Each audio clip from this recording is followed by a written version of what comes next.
My fiancée, a graduate student, constantly says that her research is exhausting. She only sees me once every week or two, and when we do spend time together, it's only once every couple of months. I've always been sympathetic to her, understanding how much she works to support her PhD studies. However, one day, while I was away on a business trip, I came across a shocking video of her posted in a car club group. The title of the video was, "A Woman Who Loves Playing with Contrasts and Big Cravings." I was completely stunned. In the video, my fiancé asked the men to blur her face, but the camera still captured her face from above. The video was only 20 seconds long, yet it was enough to leave me in disbelief. As I looked at her flushed face, I struggled to accept it, but I had no choice but to confront the reality of what I was seeing. In the video, I even recognized our nightstand, which had a photo of us, although my face was obscured. This was happening in the home I had bought for us, a house meant for our future together. Once I managed to process it all, I quickly recorded the video and saved the information from the car club group. Just as I finished, the video was removed in the days that followed. In the what? I numbly went through the motions until my business trip ended. When I got back, I didn't let her know I was returning. I went straight to our house and dug out the hidden cameras I had installed during the renovations. I had heard the workers might cut corners, so I set up a few cameras for peace of mind. Ironically, the workers were honest, but my fiancé wasn't. The cameras I bought had a power-off monitoring function, meaning they only recorded while active. It was enough, though. For 40 minutes, I watched my fiancé, who had always claimed to be exhausted and uninterested in anything when we were together, full of energy, exploring all sorts of things. "This is the house my husband bought for us," she said. "We rarely come here. You're the first man to come here." The men laughed. "Am I your first?" one asked. "One man can't satisfy your cravings, huh?" Another added, "You're the first man to come here. You're really bold. Isn't it more thrilling knowing your husband's watching you in the photo?" "I don't love him at all," she replied. "His family has money, and he's willing to spend it on me, so I keep him around, but you're the only one I love." The anger flared inside me. She never loved me. I was just a pawn for her thrill. How many times had she done this? At the end of the video, I heard her say, "Teacher, let's rest for a while and go again." Chapter 2. I don't really know much about my fiancé's social life. I'm often busy traveling for work and working overtime, but she seems to be even busier than I am. Every time I try to schedule a date, she's in and out of my life in a flash. She tells me she wants to make more research progress, finish her PhD, and make money to support me in the future. I believed her, feeling deeply moved, even blaming myself for not working harder and causing her stress. What I didn't realize was that she never loved me. She only stayed with me because I was willing to spend money on her. I was just a tool for her, kept around when needed and discarded. When not, I sat in the room, staring at everything around me. Because my fiancé didn't want a second-hand house, I bought a new one. Because she didn't like the developer's decor, I paid for a full renovation. Because she wanted a sense of security, I agreed to add her name to the property deed. I loved her so much that I agreed to everything she wanted. I never expected that she didn't love me at all, and that she would bring other men into the home I worked so hard to prepare for our happiness. Suddenly, I was repulsed by everything in the house. I picked up a photo of us, shouting at her in the picture, "Isabella, why are you doing this to me? Why?" The more I shouted, the angrier I became, my mind filled with violent thoughts. Looking at her cold face in the photo, remembering what I had seen in the video, those thoughts of violence grew stronger. I wanted to tear them apart, to make them pay.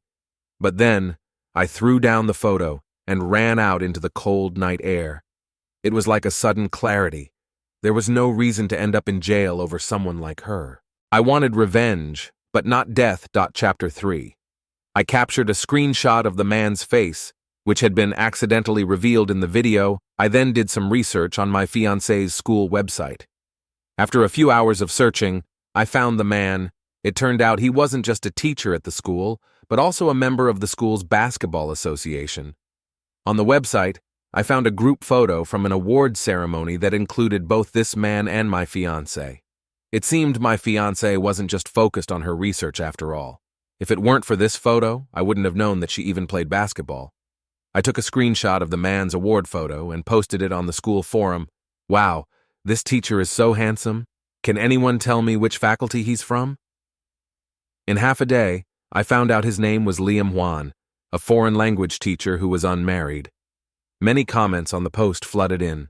Junior's admiration for him was a disaster, and soon enough, the comments piled up. "You'll have to wait in line and get hurt," people warned. As more and more comments flooded in, I began to learn more about Liam.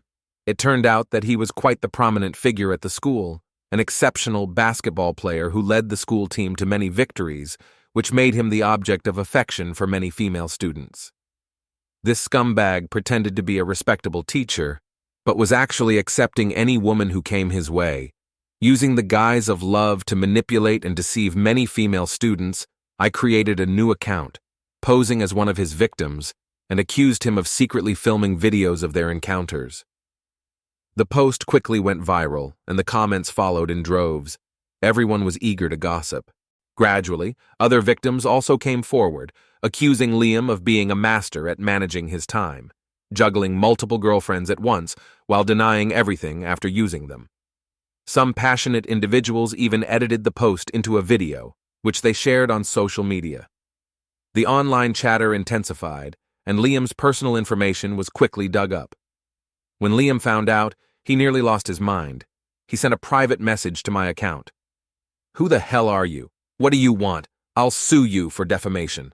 I laughed and responded, "You're the one, a woman who loves playing with contrasts, you trash. Isabella, is that you? Where did you see it? You bastard, I told you to blur my face and you didn't." After cursing him out, I deleted the account. With everyone spreading the gossip, there was no need for me to push it further. "Liam, you want to sue me? Go ahead. Let's see you and that cheating fiancé of mine tear each other apart." Chapter 4. The next day, I called my fiancée to tell her I was back and missed her, inviting her out for dinner. She sounded irritated on the phone, brushing me off with, "I've been so busy lately, so exhausted, let's meet another day." I suspected that Liam had given her some trouble, but that only made me more eager to see her and assess the situation for myself. I had to use my trump card. "Baby, my dad told me the demolition compensation from our hometown came through, and he wants me to discuss with you how to spend it." That did the trick. Isabella's tone instantly brightened. "The compensation came through? We should celebrate. Let's go to Uishi Cuisine tonight." This woman was ruthless. Uishi Cuisine costs over $3,000 per person. The compensation was real. My parents had bought land in our hometown's capital years ago to build a factory, and as the city expanded, the factory became part of the new urban development area. The compensation had been delayed for years, but now it totaled $34 million. Isabella knew about this. She had asked me about it indirectly several times, and when the compensation was delayed, she probably agreed to marry me because of the money. That evening, I met her usually. She showed up barefaced and simply dressed, but this time she arrived with heavy makeup and carefully chosen clothes. She looked more beautiful than ever, but I found her repulsive. Upon closer inspection, I saw a faint bruise on her cheekbone.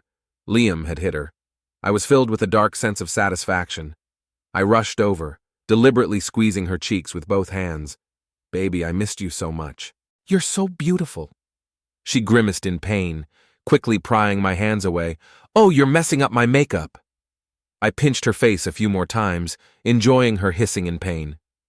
The bruise might be covered with foundation, but the pain couldn't be hidden. I guessed she'd at least received 2 slaps from Liam.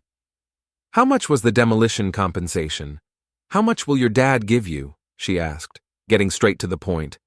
"My dad didn't tell me the exact amount, but they said everything would be to your satisfaction." "You know how much my parents love you as their daughter-in-law," I replied, painting a big picture for her and my parents. "You have to satisfy them, or they won't feel comfortable letting me marry you, and don't forget my sister." "Don't worry, I'll make sure your whole family is satisfied. Go back and discuss it with them. See what their demands are." I patted my chest, making grand promises. Husband is the best. I kept flattering her, my anger growing with every moment as I looked at her delicate face. "Baby, didn't you say you wanted to start your own business?" Now I have the money to support you. Starting a business is expensive. You need to be prepared for that. Don't be stingy. I can't believe you said that. Have I ever been stingy with you all these years? She snapped. I put on an exaggerated expression. All right, my bad. Don't go back to your dorm tonight. I'll reward you. She smiled sweetly, trying to soothe me, but I was disgusted. I didn't want to touch her feigning regret. I said, Really? But I just got a message from my boss. I have to work overtime tonight. You're working so hard. Why not just quit? She asked. I still want to buy you bags with my salary. Okay, then finish dinner and go back to the office early. She didn't try to persuade me to stay. When you get paid, remember to take me shopping. Even now, she was thinking about my money. I faked a smile and promised, Don't worry, you can spend my whole paycheck this month.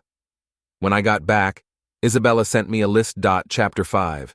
Her dad wanted a Mercedes SUV, her mom wanted a set of jade jewelry, and her sister wanted branded bags. She also said she wanted to marry me as soon as possible and asked how much the dowry would be. I couldn't care less about it. I estimated that without the dowry, the things they wanted would cost at least $1 million. This family really took me for a fool. While dealing with Isabella, I reported Liam. By this time, the issues surrounding Liam had spread far beyond the school forum and into the entire social media landscape.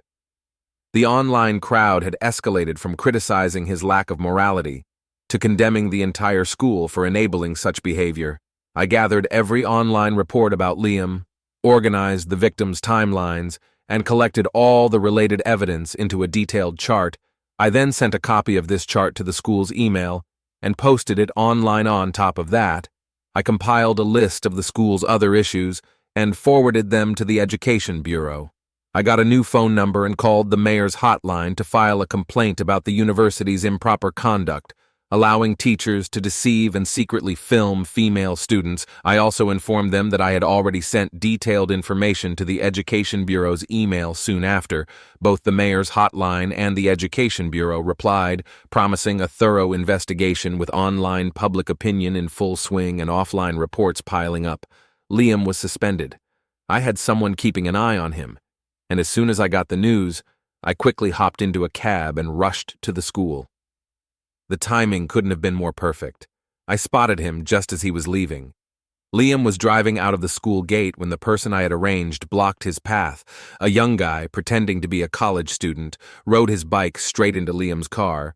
Liam, already in a bad mood, got out of the car yelling, "Are you blind? Can you afford to pay for hitting my car?" The young man wasn't backing down, and they began shouting at each other. As the crowd of students grew, I hid in the back and shouted, "Isn't this the teacher who sleeps with students? So arrogant!" The students immediately reacted. "Holy crap, it's him! This scumbag, wasn't he supposed to be suspended?" The young guy seized the opportunity, shouting, "Yes, it's him. He slept with my classmate and won't admit it. Now he wants to run away." The crowd erupted in anger, all of them criticizing and cursing Liam. Despite this, Liam continued to yell defiantly. Then someone shouted, "Beat him up." The young guy rushed forward and punched Liam in the chest, sending him to the ground screaming, "The pervert teacher hit me." The students, enraged, swarmed him. Liam, usually strong and athletic, managed to fight back at first, but it wasn't long before he was kicked in the knees, collapsing to the ground. Before long, he was lying there, beaten black and blue, begging loudly, "I was wrong! Please stop hitting me!" I, wearing a mask, ran up and kicked him in the face, silencing him. "Damn it! That's for sleeping in my bed!" Campus security rushed over, fearing someone might be seriously hurt, and shouted, "We've called the police! Stop hitting him!" The students and I dispersed, leaving Liam lying on the ground, groaning. He curled up, hands covering his head, completely humiliated. The security guards helped him up and asked if he wanted to call the police. Liam shook his head in pain and struggled back to his car. He wouldn't dare call the police, knowing his dirty secrets would be exposed. Chapter 6. That night, I received a message from Isabella saying that her parents wanted to meet and discuss our wedding plans. They wanted to lock me down early. "Don't worry, I'll make sure Uncle and Auntie are satisfied with our marriage plans, but my parents are traveling abroad and can't meet them in person." I already knew my parents were abroad on vacation. They'd worked hard all their lives and deserved to enjoy themselves. It's okay, she continued. My parents said they'll come to Beijing first to see you. All right, I readily agreed. I'm on a business trip tomorrow, but I'll be back the day after tomorrow. You settle Uncle and Auntie in, and I'll entertain them properly when I return. After sending the message, I felt conflicted. Isabella and I didn't attend the same school, but we met during a cross-school event in my freshman year. At that time, Isabella was stunning, cold and aloof. The kind of person who caught everyone's attention. I fell in love with her at first sight and spent the next 3 years trying various ways to win her over, but she always remained indifferent before graduation. On Isabella's birthday, I decided to seize what I thought was my last chance and planned an extravagant confession ceremony. My parents had always supported my feelings for Isabella, especially since she had an academic aura that made her even more admirable in their eyes. They helped me book a manor in the suburbs and invited friends from both sides. I even spent tens of thousands renting a helicopter to fly in a bouquet and a diamond necklace, descending from the sky to present them to her. As I walked toward Isabella, I could see the shock in her eyes. On one knee, I confessed my love for her, fully prepared for failure. If it didn't work out, I thought of it as my farewell to youth. To my surprise, she agreed, and amidst the cheers of our friends, I put the diamond necklace on her for the first time. She gave me a shy smile and hugged me, saying, "Actually, I've had a good impression of you for a long time." In that moment, I felt like the happiest person in the world. Looking back now, I realize how foolish I was. If she had truly liked me, why would she have remained indifferent for 3 years? She agreed only when I flaunted my wealth. If I hadn't shown off on that birthday, she wouldn't have become my girlfriend. I was too naive to see through the true nature of a gold digger. After graduating from college, she joined a graduate program in Beijing, leaving me to hold on to the illusion. I gave up on returning to the family business and decided to find a job in Beijing. That was when I brought Isabella home to meet my parents. As their only son, my parents absolutely adored me and had no objections to me dating. When they saw Isabella, beautiful, well-mannered, and highly educated, they were very pleased. Later, Isabella took me to her hometown, a small county in the north. Her parents were also very satisfied when they saw the carload of gifts I brought. Eventually, our parents met, and we got engaged. Naturally, all her graduate school expenses fell on me. My parents, loving their son, did everything they could to support our future. With our solid financial situation, and Isabella's ability to act so obediently in front of them, they spared no expense for our future together. Otherwise, how could I have afforded a house in Beijing on my salary alone? Unfortunately, I ended up disappointing my parents. The daughter-in-law I found for them turned out to be a deceitful fraud. Looking back now, the signs were always there, but I was blinded by love. Thinking about it now fills me with rage, Isabella. You could have rejected me, but I will never forgive you for using and deceiving me this way. Chapter 7. To continue with my plan for revenge, I patiently entertained her family. I didn't buy anything from Isabella's list, using the excuse that we didn't have enough time and that we'd include everything with the dowry at the wedding. She probably didn't want to push me too hard, so she didn't argue. After a couple of glasses of premium wine, Isabella's dad became tipsy and pointed at me, saying, "Richard, we're very happy you have this intention. My daughter has been cherished all her life and never had to suffer. She's also very ambitious. A graduate student from a prestigious university, marrying her means your future children will have the same opportunities." I nodded repeatedly, hinting, "Uncle, you're absolutely right. Isabella is indeed smart and ambitious. You wouldn't think she's so capable just by looking at her. Let me toast to you again." Her mom then asked, "Without meeting your parents, I don't know what they think. Although things are modern now, the dowry is still a matter of face, Richard. Can you make the decision?" "Auntie, no problem. My parents have said that the family money will be mine sooner or later, such a big event as marriage. I can decide as I please," I replied, taking advantage of the alcohol to paint a grand picture. Her mom continued, "My daughter is so beautiful and excellent. She will be a doctoral student from a prestigious university in the future. This is not an average family's daughter-in-law. Don't you think her dad and I have raised her with such care for so many years? It's really hard to let go of her. Do you understand?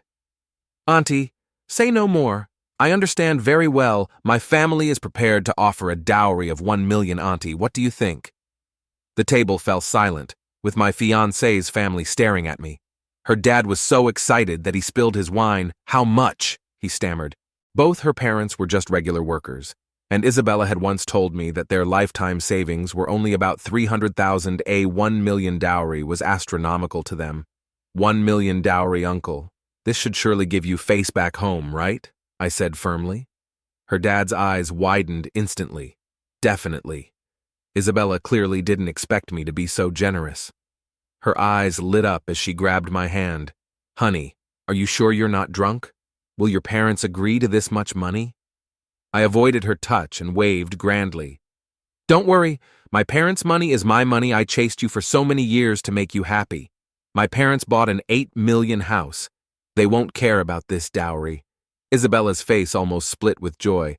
I knew you were a man with potential, honey. You're the best. Dad, Mom, did I choose the right person? Yes, yes. Her parents nodded quickly. We knew from the first sight that Richard is a good kid, reliable. Brother-in-law, where's my bag? Her sister interjected. Don't worry, your brother-in-law will buy it for you. I'll take you to choose one later. Agreed. Doesn't cost anything, I said. Thank you, brother-in-law, her sister sweetly replied. Looking at her joyful family, I sneered inwardly. I'm putting you all on a pedestal now, but will you still be able to laugh when I bring you crashing down? I heard her parents whisper to her sister. Her sister glanced at Isabella with open jealousy. Isabella leaned in and whispered in my ear, Honey, let's sleep in the wedding house tonight. Looking at her flushed face, I suddenly felt disgusted. Not wanting to reject her outright, I smiled and agreed. Later, I deliberately challenged her dad to a drinking contest until we both vomited. Under her mother's direction, Isabella came to help me, but as I expected, she threw me into the hotel room with a look of disgust and left. Chapter 8. I was woken up by a call from the hotel phone. Groggy, I picked up the phone, and Sandra's crisp voice came through. Brother-in-law, are you up yet? When are you taking me to buy the bag? I woke up completely, an idea forming in my head. Wait a moment, I'll wash up and then take you. Okay, I'll come over to your room shortly. A knock came at my door. As soon as I opened it, Sandra, with a face full of innocence, threw herself into my arms. Brother-in-law. She was dressed up today in a tight, short Camille dress that accentuated her curves and made her long, snow-white legs stand out. Before I could push her away, she linked her arm through mine with a naive look. Brother-in-law, did you just wake up? I can grab us some breakfast, or we can eat together later, Sandra suggested sweetly. I knew exactly why she was being so attentive. The Sue family really produced some bad apples, each daughter more shameless and materialistic than the other. Sandra, 3 years younger than Isabella, was also very attractive, but not as academically driven. She graduated from a vocational school and worked as a cashier back in their hometown. However, when it came to sweet-talking, she was far ahead of Isabella. While I was washing up, Sandra kept chatting non-stop. Brother-in-law, it's so frustrating last night. My parents kept comparing me to my sister. I just broke up, and you and my sister are getting married with all that money. How am I supposed to find a boyfriend now? Brother-in-law, can you introduce me to someone? I may not be as educated, but I think I'm prettier than my sister. Brother-in-law, do you think I'm prettier than her? Turning around, I smiled and said, You're much more lively than your sister, bright and cute. Sandra giggled coquettishly, radiating youthful energy and charm. When did your sister leave? I asked, already knowing the answer. She left after she took you to the hotel, Sandra replied, almost coyly. Brother-in-law, you were so heavy it took a lot of effort to get you into bed. Then I should thank you, I responded, giving her head a playful pat. I then posted a message on my social media moments. Thanks to little sister Mia for taking care of me. After taking her to buy a bag, we went to SKP Mall. Sandra's eyes practically lit up, and she began snapping photos in front of luxury store windows with her phone. Realizing people were staring at her, she quickly ran back to me, linking her arm through mine and pressing herself closer to me. I had to admit, walking around with a beautiful young woman did feel good. Sandra eagerly shopped while I checked my phone. I saw that Isabella had responded to my post. "Where are you guys?" she texted, unable to hide her curiosity. I smiled and ignored her. Refreshing the page, I noticed Sandra had posted a collage of 9 photos with the caption, "Shopping with the best brother-in-law in the world. He's more charming than the bags," followed by a string of little hearts. The photos included store shots, selfies, and one where Sandra had linked arms with me, with the location tagged. Sandra was quick. She managed to take all those photos in such a short time. A true ally. Before long, Isabella called, "What are you doing with my sister?" "What else? Buying her a bag." "Are you buying her a bag right now? Did your dad's money come through?" "No, but I still have my salary." She begged me, and since I would eventually buy it, I figured I might as well take her shopping now. "You promised your salary would buy me a bag." Isabella's voice suddenly sharpened. "How can you spend that money on her? Didn't you tell me not to forget about your sister?" I enjoyed hearing her irritation. "I've already bought you so many bags, can't you let Mia have this one?" This completely enraged Isabella, and she started screaming, "Why should I let her, Carlos? You're putting her before me. Are you into her now? Come back right now." Before I could respond, Sandra snatched the phone from me and spoke softly. "Brother-in-law, let me talk to my sister." I was more than happy to watch the drama unfold and didn't stop her. Sandra immediately began her manipulative act. "Sister, why are you always so mad at brother-in-law for no reason? He works so hard all the time. We'll be family soon, and if you don't care about brother-in-law—" She shyly glanced at me. "Dad and Mom care about him." Isabella, already furious, shouted through the phone, "Sandra, do you have no shame? Do you want everything I have?" "Just wait," Sandra sweetly replied. "Sister, don't be so angry. Anger makes you age faster. Don't worry, I'll take care of brother-in-law for you." With that, Sandra hung up, ignoring Isabella's angry shouts. The show between these two sisters was truly something. "Brother-in-law, don't be angry. My sister has a temper like a dog's. She's been like this since we were kids, quick to turn on you." "Mom always says she has a dog's face," Sandra said, grabbing my hand. "Brother-in-law, don't be mad. Let me buy you coffee to cool down." Chapter 9.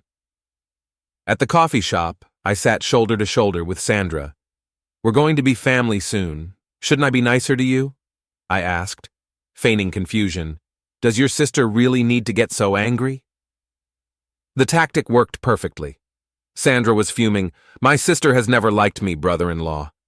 It's not my place to say, but you've spoiled her too much. You've indulged her until she's developed bad habits." I agreed with her. I used to love Isabella so much that I lost myself, giving her the chance to humiliate me like that. Now, I was going to make her pay. 100-fold, I stared at Sandra for a long time, watching her cheeks redden. Then I sighed. If only your sister were half as understanding as you. My sister has high aspirations and a strong career drive. Unlike me, I just want to find a good husband and live a happy life, Sandra said, bowing her head thoughtfully. What a pity. But your sister's been with me for so many years. I sighed again. Brother-in-law. Sandra leaned in gently. Actually, you don't have to be so responsible for my sister. Maybe there's a better choice for you. Before she could finish, Sandra let out a scream as someone grabbed her by the hair and yanked her away. Isabella had arrived, delivering 2 sharp slaps across Sandra's face. How dare you hit me? Sandra screamed, her hands flailing as she tried to claw at Isabella's face. But without the height advantage, she could only bite down on Isabella's shoulder. The 2 sisters immediately got into a brutal fight, each using every dirty trick in the book I watched, stunned at the ferocity with which they went at each other. These sisters were savage. Finally, Sandra broke free from Isabella's hold and kicked her hard in the stomach. Isabella doubled over, gasping for air, giving Sandra the chance to grab her hair and slam her to the ground. Sandra then straddled her and slapped her face again and again. I considered intervening, but noticed several people around us pulling out their phones to record. I quickly masked up and made my exit from the coffee shop. I didn't want to be caught up in this mess and end up trending on social media. Outside comma. I watched them brawl like cats and dogs, silently pulling out my phone to delete the post I'd made earlier with the coffee shop location tagged. Then I called a cab and went back to the hotel. Chapter 10. Once I was back at the hotel, I received a call from Isabella demanding, "Why did you leave without telling me?" I couldn't be bothered to respond. "Why do you think?" I replied coldly. "Because you embarrassed me." With that, I hung up on her. Not long after, I could hear Isabella and her sister arguing loudly in the hallway, with their parents' scolding voices joining in. The real drama was just beginning. There was a loud knocking on my door, followed by the voice of my future father-in-law. "Carlos, get out here." I opened the door to find the entire family standing there. Her father, clearly enraged, asked, "Carlos, what's going on? What's all this about?" I responded just as furious, "You want to know? Take a look for yourself." I showed him the trending video, which was of Isabella and Sandra fighting. It seemed that money could buy trending topics fast. The video showed Isabella shouting, "Shameless, always stealing my things since childhood," while hitting Sandra, crying, was a mess beside me. While Isabella stood there looking ashen, I pointed at Isabella and shouted, "She acted like a madwoman today. I was just taking her sister shopping and she came over hitting and yelling. She might not care about her reputation, but I do. I can't afford to be humiliated like this. We agreed that your salary would cover my bag, so why the hell were you so close to Sandra?" Isabella, livid, snapped, "What are you implying?" I stared at her, utterly shocked. "Are you saying I'm taking advantage of her? She's your sister, for God's sake." Sandra jumped in. "We're going to be family soon. Do we need to keep a distance of several meters when we walk together?" I pretended to consider her words, then turned and walked toward the door. "This wedding is off. I'm calling my dad to cancel the transfer of the $1 million. I grabbed the phone, and immediately all four of them panicked. "Carlos, don't do this," my future mother-in-law said quickly, rushing to stop me. "Calm down, Carlos," Sandra urged, grabbing my hand. Her father added, "Let's talk this through. We're family after all. Arguments are normal. Don't do anything rash." Isabella, clearly confused and shocked that I was actually standing my ground, stared at me in disbelief. I pointed at her and said to her parents, "Take a good look at your precious daughter. Acting like it's nothing, uncle. Men have dignity too. Besides, who I marry doesn't change anything if she can't even speak decently. What's the point?" Unlike Mia, Sandra's eyes lit up at the mention of her name, and Isabella finally understood. She quickly shoved her parents and sister out of the door, saying, "You all go out first. We'll handle this ourselves." Sandra shouted after them, "Carlos!" Her parents yelled back, "Talk it over. Don't let this ruin everything. We're all going to be family soon." Once they were gone, Isabella, tears streaming down her face, walked up to me. "Honey, what's wrong? What's going on?" I shook my head. "Isabella, do you think I have no other choice but to marry you?" I said coldly. "I have a car, a house, and savings. I'll never be short on women." The words hit Isabella like a slap, and she immediately clung to me. "I'm sorry, honey. I was wrong. I shouldn't have embarrassed you. I was wrong. Please forgive me." Her tears flowed, but I knew better. These weren't tears for me. They were tears for my money. Her crocodile tears didn't move me one bit. "This isn't just about embarrassment," I said sharply. "Last night I was drunk, and as my fiancé, you didn't take care of me. Mia, did I thought buying your sister a bag was a nice gesture of respect for you, and you start a fight over it?" Isabella had lost all her previous arrogance. She clung to my leg, begging, "It's all my fault, honey. I swear I won't do it again. I'll take better care of you and never doubt you again." "Please, honey. We've been together for so long. Can you bear to leave me? Honey, I'm just scared of losing you. Ever since I found out about your family's compensation, I've had nightmares about you finding another woman. I was terrified of losing you that I lost my mind. Maybe I have wedding anxiety. I feel so insecure now. I was wrong. Please forgive me." Fearful of losing her cash cow, Isabella used every emotional card she had, claiming she truly loved me, but I saw through her. Her so-called love was just a lie. I cursed inwardly, but I knew that breaking things off completely wouldn't work. Just yet, I still had a big surprise in store for them. The video of their fight spread quickly, and my dad sent me a message on WeChat. You've let them down. Despite your high education, your behavior is disgraceful and will bring shame to our family. I can forgive you, but your family needs to sincerely apologize and meet my parents' expectations, or else you won't be accepted into our family. Seeing a way out, Isabella quickly nodded. Don't worry, honey. I'll make sure your parents are completely satisfied. Chapter 11. The Sue family really went all out this time. Isabella managed to convince her parents to spare no expense. First-class round-trip tickets for my parents from Beijing, a suite at a 5-star hotel in the city center, and private meals in an upscale business restaurant. She even arranged for a business car with her father acting as the driver to pick my parents up from the airport, take them to the hotel, and then to the banquet hall. At the banquet, Isabella made sure her sister wasn't invited, probably to avoid any potential drama. Her father drank 3 cups as a self-punishment, apologizing for not disciplining his daughter properly. Her mother played the sympathy card, talking about their difficult lives and how they never had the time to educate Isabella properly. Isabella went all out, using the years of our relationship as leverage, lamenting about how hard it had all been. Her entire family took turns presenting a sincere and humble attitude. At one point, her father became emotional and insisted on kneeling with the whole family in front of my parents, claiming, "We won't get up until you forgive us."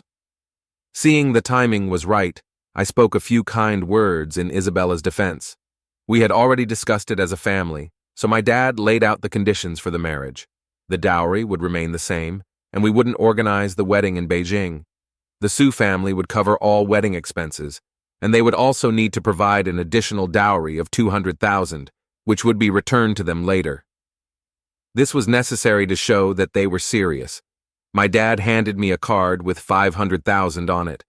Once everything is settled, this will be yours. The Sue family eagerly agreed. In their eyes, securing me was worth any expense. My parents stayed in Beijing for a few days before returning home, saying they'd be back for the wedding. I told Isabella to focus on preparing the wedding well, to make me proud and show everyone that I had found the best wife. Then, I used a business trip as an excuse, leaving all the wedding details to Isabella. However, I had hired 3 private detectives at a high cost to monitor Isabella 24/7. With all the trending topics online, Liam's incident had died down, but I needed to strike a final blow. The detectives were diligent, sending me photos and videos every day for 20 days. During this time, Isabella met Liam 4 times. These adulterous scumbags had truly learned nothing. The next time, I promised myself, I would leave them with wounds that would never heal. Chapter 12. As we had agreed that the wedding expenses would be reimbursed, the Sue family spared no effort in organizing everything. Isabella booked a banquet hall that could accommodate 100 people and hired a top wedding planning company to decorate the entire hall with luxurious details. Since I had used my business trip as an excuse, I neither contributed money nor effort. I postponed the wedding photos until after the wedding as compensation and bought Isabella a high-end bridal gown for her to keep as a memento. To prepare for the wedding, Isabella maxed out her credit cards, and her parents even took out loans of over 200,000. In a video, Isabella pouted and whined, "Honey, how do you like the decorations? Will they satisfy your parents? I've been so exhausted these past few days. You'll have to make it up to me." If this had been before, I would have been incredibly moved, but now, all I could say was, "Not bad."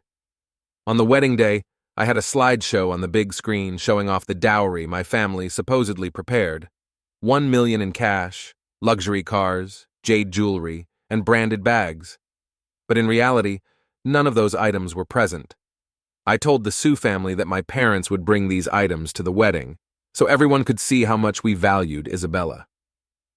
When they asked when my parents would arrive, I just said, "Soon." These ostentatious photos might have seemed tacky, but they were effective. Isabella's aunts and uncles were wide-eyed with amazement, all praising her for finding such a good husband wearing my custom suit. I faked a smile, accepting their compliments. Sandra saw me and forced a smile, though she clearly wasn't very happy. I spotted Liam sitting at Isabella's friend's table. He was all dressed up, smiling and chatting with friends. Isabella had some nerve. Wasn't she worried I'd catch on to their affair? Or did she find it more thrilling to have her lover watch her marry her husband? Well, I had a much bigger surprise for her. Since we were also having a wedding in my hometown, only a dozen or so relatives and friends were present. But in reality, these were actors I had hired. Isabella had never bothered to meet my relatives. As she was only interested in spending my money, Isabella's dad came over and asked, "Where are your parents? Why aren't they here yet?" I replied, "My dad said they're on their way, but got delayed by a temporary roadblock. They'll be here soon." "Oh, they should have come earlier. We don't want to miss the auspicious time." "Don't worry, Uncle, there's still time," I reassured him. Looking around, I saw that everyone who needed to be here was present. It was time to execute my plan. I took Isabella to the stage, grabbed the microphone, and said, "Dear friends and family, thank you all for coming to celebrate our wedding. To show my gratitude, I've prepared a little game among all our guests. We'll draw one lucky person to receive a 200-gram gold bar with the word fortune engraved on it." "I hope to share our good luck with everyone," I announced, and the Sioux relatives were ecstatic. No one had expected the chance to win a gold bar at the wedding. Isabella's family beamed with pride, their smiles growing bigger the more generous I appeared to be. The more I showed off, the prouder they felt. The game was simple. Each seat had a number, and Isabella would draw a number from the box. Whoever held that number would win. Isabella cheerfully drew a number from the box and read out, "Number 48. Who has number 48? I chimed in, "Who's number 48? Please come up to claim your prize." In truth, after seeing Liam's seat number, the box was filled with slips all marked with 48. Liam stood up, looking puzzled, and I urged him to come to the stage.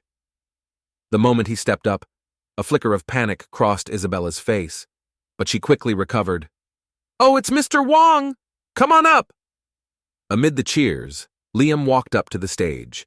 The MC tried to take over the situation, but I waved him off. I went through the formalities of asking Liam to introduce himself, then presented him with the gold bar in its transparent box. Liam's grin nearly split his face as he stared at the shiny gold bar. "Mr. Wong, I have a special request," I said. "Could you say a few words of blessing for us?" I handed him the microphone and whispered to Isabella, "I have a surprise for you coming up." Chapter 13. Isabella probably thought I was about to give her something even more valuable than the gold bar, and she looked at me eagerly. But I just smiled and walked off the stage. I signaled to the staff to begin playing the video I had prepared earlier. At first, it appeared to be a typical love story montage, moments from my relationship with Isabella, edited with soft music playing on the big screen. It was my final farewell to the sincere love I had given her. But as the sound of glass shattering filled the air, the screen suddenly switched to something far more obscene. The large screen displayed a video of Isabella and Liam having an affair. In the video, they were naked, passionately indulging in each other. "You've got guts doing this with your husband watching. Isn't it more exciting this way?" Liam said. Isabella responded, "I don't love him at all, but his family has money, and he spends it on me, so I keep him around. You're the only one I love." The disgusting conversation echoed throughout the hall, and the room erupted. The adulterous couple stood frozen in shock, still processing what was happening. Isabella's father charged forward, kicking them both to the ground. "You idiots! Shameless scum! You've disgraced us!" Isabella's mom screamed, "Turn it off! Turn it off!" Isabella's dad snapped back to reality and rushed toward me, but he was blocked by my fake relatives. I shouted from behind the crowd, "Your daughter's lover is trying to run off with the gold bar." He turned just in time to see Liam attempting to flee with the gold bar in hand. With a roar, he charged at Liam, fueled by rage. Tackling him to the ground, Liam tried to fight back, but Sue's relatives swarmed him, delivering a thorough beating. Some were angry, others wanted to grab the gold bar amid the chaos. Isabella cried out, "Stop it, everyone! Stop!" She tried to protect him, screaming, "Such deep affection." Liam, desperate, tried to shift the blame, screaming while running away, "It's all Isabella's fault. She seduced me. She said one man wasn't enough for her. It's your fault for not raising her properly. Why are you hitting me?" Isabella froze for a moment before joining the fight against him. "Liam, you're shameless. How dare you lie about me? You secretly filmed me. I'll sue you." It was a spectacle that no action movie could compare to. Amid the chaos, someone accidentally kicked Liam in the groin, causing him to scream in agony. His scream was music to my ears. Satisfied with the show, I slipped away under the cover of my fake relatives. Isabella somehow chased after me, banging on the car window and shouting, "Carlos, why are you doing this to me?" Looking at her tattered wedding dress and bruised face, I laughed heartily. This is your karma for trampling on love.